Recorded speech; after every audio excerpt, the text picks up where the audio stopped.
Hi everyone. I hope you've had a good weekend and that your week went well. Um, in reference to Rachel David's TED Talk, I would say that a lot of my questions that I had before, as far as how social influencing works, were pretty much answered.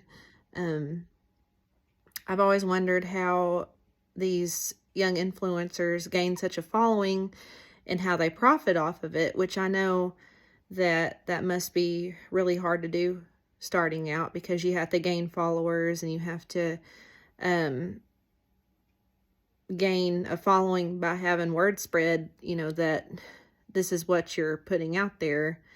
And I like how she explained as far as how some of these influencers need shout outs from bigger influencers in order to gain that following. I think it's interesting how now we have things like TikTok, and I think TikTok really has shown the growing of social influence. I get on there a lot and I see a lot of people um, uh, promoting their businesses. I know like slime, resin crafts, those are a big thing now. A lot of people do their woodwork. Music-wise, there's a lot of people that do their music, promote their bands, even if they're just like a band that's just starting out or hasn't really gained much of a fan base. TikTok, YouTube are really good platforms for that. And when you catch the eyes of people that have already been into that for a little bit longer, I think that would somewhat help them better as far as a following.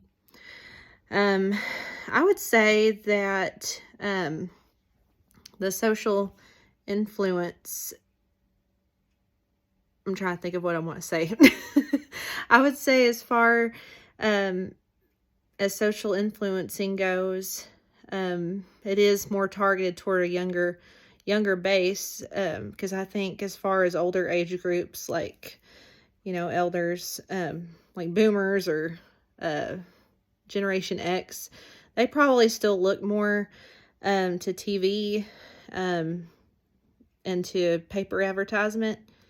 But on the other hand, I think that's changed a lot too, because it seems that I've seen a big following of the elderly and of an older generation on those applications, and on Facebook especially.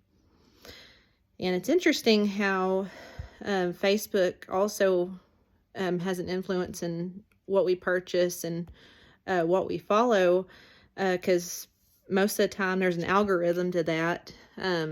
If you follow like one person, like a comedian or, an influencer, then you start getting more prompts for other influencers that might follow that influencer. And then before you know it, you're following other influencers. And that's how they gain that following also.